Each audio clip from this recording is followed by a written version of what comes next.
Hello ನಮಸ್ತೆ, ಎಲ್ಲರೂ ಹೇಗಿದ್ದೀರಾ? ಎಲ್ಲರೂ ಚೆನ್ನಾಗಿದ್ದೀರಾ ಅಂತ ಭಾವಿಸ್ತಾ ಇವತ್ತಿನ ಲಾಗ್ನ ಶುರು ಮಾಡೋಣ.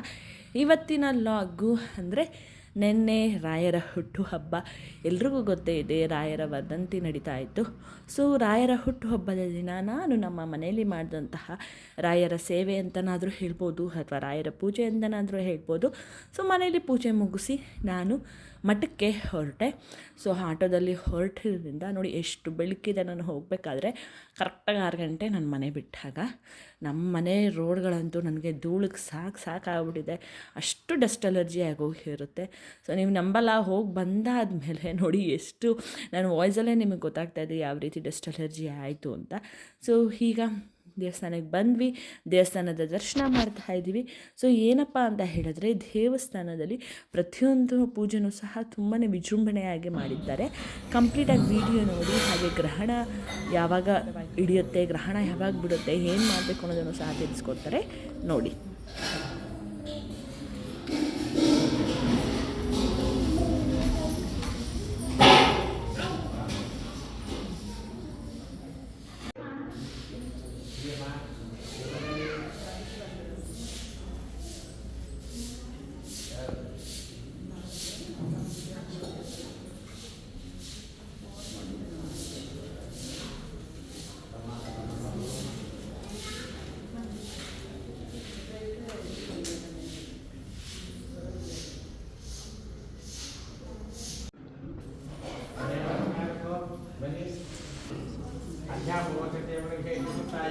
Dakio.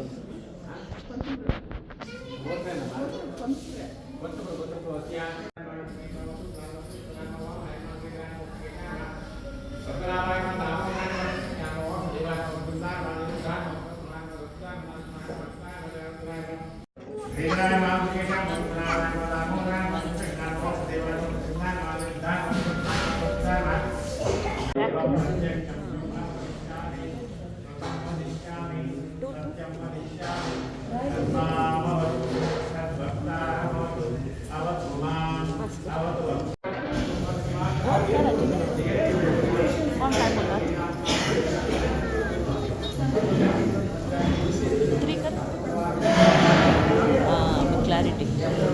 Understood? Wait 2 minutes. Or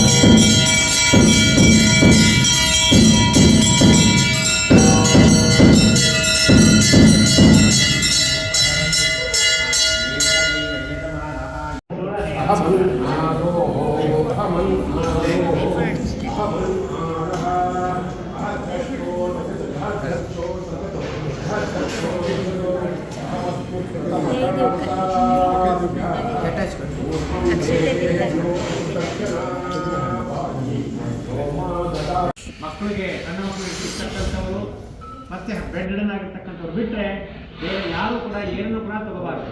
ಮತ್ತೆ ಪ್ರತಿಯೊಬ್ಬರು ಕೂಡ ಗ್ರಹಣ ಶಾಂತಿಯನ್ನು ಮೆರೆಸಬೇಕು. ಯಾಕೆ ಅಂತಂದರೆ ಪ್ರತಿಯೊಬ್ಬರಿಗೂ ಕೂಡ ಗ್ರಹಣದ ದೋಷ ಇದೆ.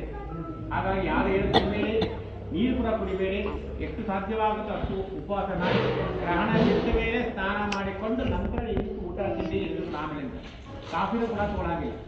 ಅಷ್ಟು ಸ್ಟ್ರಿಕ್ಟಾಗಿ ಫಾಲೋ ಮಾಡಿ ಗ್ರಹಣ ಶಾಂತಿಯನ್ನು ಮ್ಯಾನೇಜರ್ ಕಾಂಟ್ಯಾಕ್ಟ್ ಮಾಡಿ ಅದನ್ನು ಬರ್ತೀವಿ. ಯಾವ ಹೋಮ ಆಗುತ್ತೆ ಮಧ್ಯಕಾಲದಲ್ಲಿ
ಚಂದದ ಚೌಡಿ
ಎಷ್ಟು ಚೆನ್ನಾಗಿತ್ತಲ್ವ ನಮ್ಮ ರಾಯರ ಸಂಗೀತ ಸೇವೆ ಆಗಿರ್ಬೋದು, ಹಾಗೆ ರಾಯರಿಗೆ ಮಾಡಿದಂತಹ ಪೂಜೆ ಆಗಿರ್ಬೋದು, ಗುರುಗಳು ಹೇಳಿದಂತಹ ಗ್ರಹಣದ ವಿಷಯ ಆಗಿರ್ಬೋದು, ಪ್ರತಿಯೊಬ್ಬರಿಗೂ ಸಹ ಇಷ್ಟ ಆಗಿರುತ್ತೆ ಅಂತ ಅಂದ್ಕೋತೀನಿ.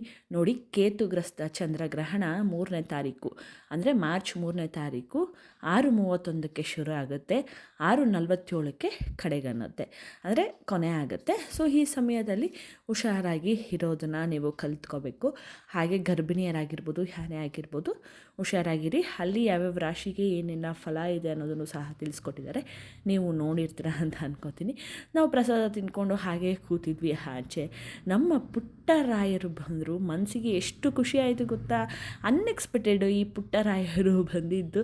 ಸೊ ರಾಯರು ರಾಯರಾಗಿ ದರ್ಶನ ಕೊಟ್ರಲ್ಲ, ತುಂಬ ಅಂದರೆ ತುಂಬಾ ಖುಷಿ ಆಯಿತು. ಎಷ್ಟು ಎಷ್ಟು ಮುದ್ದಾಗಿದ್ರು ಗೊತ್ತಾ, ತುಂಬ ಅಂದರೆ ತುಂಬ ಮುದ್ದಾಗಿದ್ರು, ಒಂಚೂರು ಅಳ್ತಾ ಇರಲಿಲ್ಲ. ಆ ರಾಯರ ಬಟ್ಟೆಗೂ ಅದಕ್ಕೂ ದೇವ್ರಾಣೆ ಹೇಳ್ತಾ ಇದ್ದೀನಿ, ಅದು ರಾಘವೇಂದ್ರ ಸ್ವಾಮಿನೇ ಆಗಿದ್ರು. ಸೊ ತುಂಬ ಖುಷಿ ಆಯಿತು ಅಂತಲೇ ಹೇಳ್ಬೋದು ಈ ಒಂದು ದಿನ. ರಾಯರು ಪ್ರತಿಯೊಬ್ಬರಿಗೂ ಸಹ ಒಳ್ಳೇದು ಮಾಡಲಿ. ಯಾರೆಲ್ಲ ರಾಯರಲ್ಲಿ ನಂಬಿಕೆನ ಇಟ್ಟಿದ್ದೀರಾ, ಯಾರೆಲ್ಲ ರಾಯರನ್ನು ನಂಬುತ್ತಾ ಇದ್ದೀವಿ ಅಂತ ಅಂದ್ಕೊಂಡಿದ್ದೀರಾ, ಪ್ರತಿಯೊಬ್ಬರಿಗೂ ಸಹ ರಾಘವೇಂದ್ರ ಸ್ವಾಮಿಗಳು ಖಂಡಿತವಾಗ್ಲೂ ಒಳ್ಳೇದು ಮಾಡ್ತಾರೆ. ಸ್ವಲ್ಪ ತಡ ಆಗ್ಬೋದು, ಪ್ರತಿಫಲ ಖಂಡಿತವಾಗ್ಲೂ ಒಳ್ಳೆ ಪ್ರತಿಫಲ ಅನ್ನೋದು ಸಿಕ್ಕೇ ಸಿಗುತ್ತೆ. ಇನ್ನು ದರ್ಶನ ಎಲ್ಲ ಮುಗಿದ್ಮೇಲೆ ನಾವು ಸಹ ಮನೆ ಕಡೆ ಹೊರಟ್ವಿ. ಸೊ ನೋಡಿ, ಹಾಗೆ ಅದೇ ದೇವಸ್ಥಾನದ ಪಕ್ಕದಲ್ಲಿ ಶನಿ ಮಹಾತ್ಮ ದೇವಸ್ಥಾನ ಇತ್ತು, ಅಲ್ಲಿಗೂ ಸಹ ನಮಸ್ಕಾರ ಮಾಡಿ ನಾವು ಆಟೋನ ಬುಕ್ ಮಾಡಿದ್ವಿ. ಆಟೋ ಅಂತೂ ನಮ್ಮನೆ ರೋಡು ಫುಲ್ ಹಗ್ದಿರೋದ್ರಿಂದ ನನ್ನ ಮಕ್ಕಳು ಬರಲ್ಲ ಅಂತ ಹೇಳ್ತಾರೆ. ಕೊನೆಗೆ ಎಕ್ಸ್ಟ್ರಾ ಟಿಪ್ಸ್ ಹಾಕಿದ್ಮೇಲೆ ಒಂದು ಆಟೋ ಸಿಕ್ತು. ಸೊ ಸರಿ ಅಂತ ಹೇಳಿ ನಾವು ಮನೆ ಕಡೆಗೆ ಹೊರಟ್ವಿ. ನಿಮಗೂ ಸಹ ಈ ಒಂದು ಲಾಗ್ ಇಷ್ಟ ಆಗಿರುತ್ತೆ ಅಂತ ಅಂದ್ಕೊಂಡಿರ್ತೀನಿ. ಇಷ್ಟ ಆಗಿದರೆ ದಯವಿಟ್ಟು ಕಮೆಂಟ್ ಮಾಡಿ, ಹಾಗೆ ಸಬ್ಸ್ಕ್ರೈಬ್ ಮಾಡ್ಕೊಳ್ಳಿ, ಲೈಕ್ ಕೊಟ್ಟು ನೋಡಿ ಅಂತ ಹೇಳೋಕ್ಕೆ ಇಷ್ಟಪಡ್ತೀನಿ. ಮನೆಗೆ ಬಂದಮೇಲೆ ಮೊಳಕೆ ಕಾಳನ್ನ ಅಂದರೆ ಕಾಳನ್ನ ಮೊಳಕೆ ಬರೆಸಿದ್ದೆ, ಜೊತೆಗೆ ದೋಸೆಗೂ ಸಹ ಅಕ್ಕಿ ನೆನೆಸಿದ್ದೆ. ಸೊ ಮನೆಗೆ ಬಂದು ಇದನ್ನು ಏನಂತಾರೆ ಸಾರನ್ನ ಮಾಡಿ ಮತ್ತು ದೋಸೆ ರುಬ್ಬಿ ಎಲ್ಲನೂ ಇಟ್ಟು, ಸೊ ನಾವು ಮಲ್ಗೋ ಅಷ್ಟರಲ್ಲಿ ತುಂಬಾ ತಡವಾಯಿತು ಅಂತಲೇ ಹೇಳ್ಬೋದು. ಆದರೂ ಖುಷಿ ಏನಪ್ಪ ಅಂತ ಹೇಳಿದ್ರೆ, ನಮಗೆ ರಾಘವೇಂದ್ರ ಸ್ವಾಮಿ ಪ್ರತಿಯೊಂದು ಮಹಾಮಂಗಳಾರತಿಯಿಂದ ಹಿಡಿದು ಅವರಿಗೆ ಮಾಡಿದಂತಹ ಸಂಗೀತ ಸೇವೆಯಲ್ಲೂ ಸಹ ನಾವಿದ್ವಲ್ಲ, ಅದೇ ಒಂದು ದೊಡ್ಡ ಖುಷಿ ಅಂತ ಹೇಳ್ತಾ ಈ ಒಂದು ಲಾಗ್ನ ಹೇಳಿಗೆ ಮುಗಿಸ್ತಾ ಇದ್ದೀನಿ. ನಮ್ಮ ರಾಘವೇಂದ್ರ ಸ್ವಾಮಿಗಳು ಪ್ರತಿಯೊಬ್ಬರಿಗೂ ಸಹ ಒಳ್ಳೇದು ಮಾಡಲಿ, ಹಾಗೆ ನೀವು ಅಂದ್ಕೊಂಡಿರೋ ಒಂದನ್ನೆಲ್ಲನೂ ಸಹ ನೆರವೇರಲಿ ಅಂತ ಹೇಳ್ತಾ ಈ ಒಂದು ಲಾಗ್ನ ಹೇಳಿಗೆ ಮುಗಿಸ್ತಾ ಇದ್ದೀನಿ. ಮತ್ತೆ ಮುಂದಿನ ಲಾಗಲ್ಲಿ ನಿಮ್ಮೆಲ್ಲರಿಗೂ ಸಿಗ್ತೀನಿ. ಅಲ್ಲಿವರೆಗೂ ನಮ್ಮ ಚಾನಲ್ನ ಸಬ್ಸ್ಕ್ರೈಬ್ ಮಾಡಿಕೊಂಡು ಲೈಕ್ ಕೊಟ್ಟು ನೋಡಿ ಅಂತ ಹೇಳ್ತಾ, ಹಾಗೆ ಯಾರೂ ಸಹ ಸ್ಕಿಪ್ ಮಾಡದೆ ವಿಡಿಯೋನ ಕಂಪ್ಲೀಟಾಗಿ ನೋಡಿ, ಓಕೆನಾ? ಹಾಗೆ ಪಕ್ಕದಲ್ಲಿ ಹೈಪ್ ಬಟನು ಇರುತ್ತೆ, ಸೊ ಹೈಪ್ ಪಾಯಿಂಟ್ಸು ಸಹ ನೀವು ಕೊಡ್ಬೋದು ಅಂತ ಹೇಳ್ತಾ, ಲವ್ ಯು ಆಲ್, ಚಾ ಟೇಕ್ ಕೇರ್, ಬಾಯ್.